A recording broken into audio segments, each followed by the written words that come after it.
Caddo Commissioner Stephen Jackson. Hope we have a little better connection this time. Mr. Stephen. Okay, we'll let Erin. Now? That is Yes. markedly better. Okay, Erin, go ahead. I wanted to know, the vote was 7-5 to send this to the Long Range Planning Committee. Were you among the 7?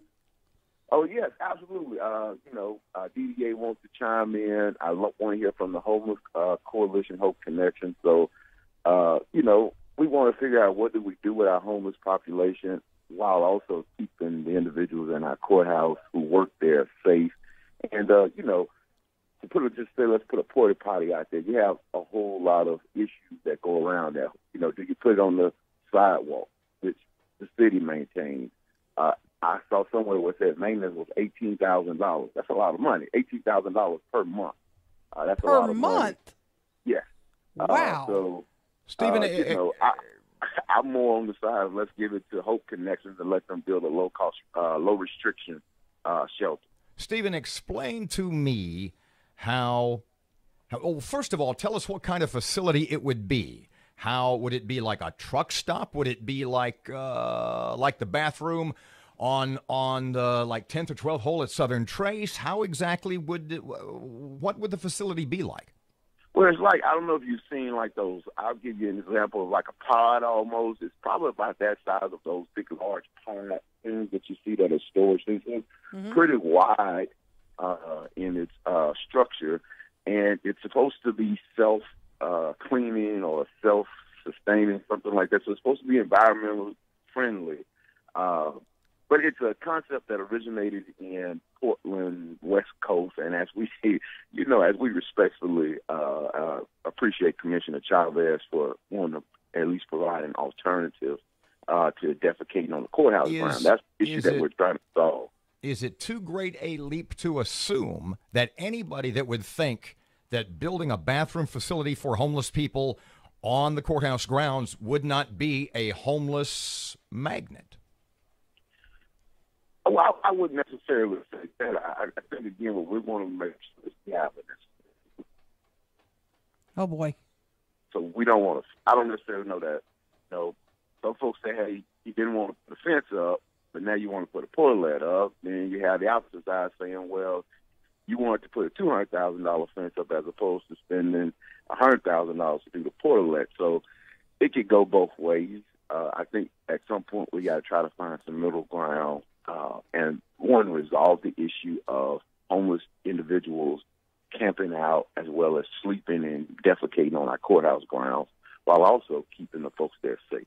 You mentioned something just briefly when you talked about the cost of $18,000 a month. Wouldn't we be better off giving that to Hope Connections for a no-restriction shelter? That's our problem. Most of our shelters in town, if you have a drug problem, there's lots of issues that you disqualify you from coming into a shelter. That's a drop in the bucket for a shelter, $18,000 a month. But correct. Is that a goal? Should that be a goal? Well, that's part of the conversation at this point.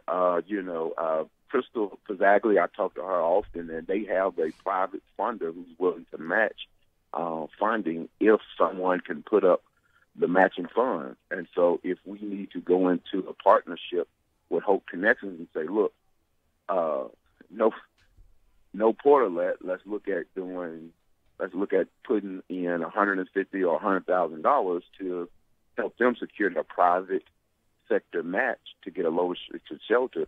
And that will help mitigate a lot of that homeless problem that you see down there. And hopefully she has a database because they can identify and relate to the homeless individuals much better than we can. We don't want to just cast out our homeless population as criminals or something like that. The Long Range Planning Committee, that, sometimes that's take your damn time committee, some people call it.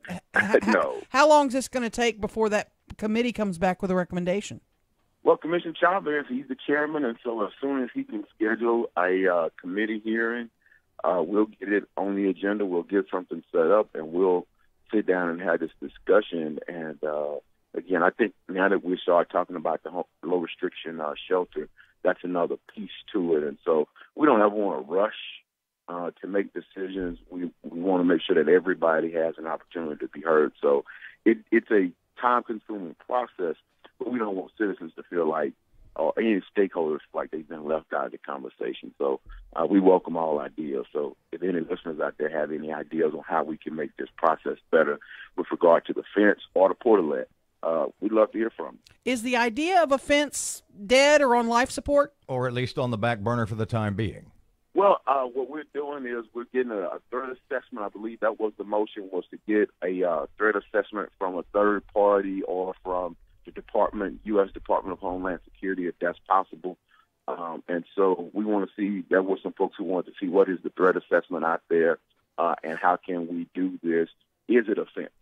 I think that's what some commissioners will feel comfortable, because the backlash that comes for just putting a fence out there and, people don't, the public, because it's the public's courthouse, and the public doesn't feel that, a fence serves their purpose or is limiting their access. The one thing that I'm cautious of is making it look like we're closing our government off to individuals. But on the other hand, sorry, one more quick question, and I guess this is just a rephrasing of my previous question. Sure.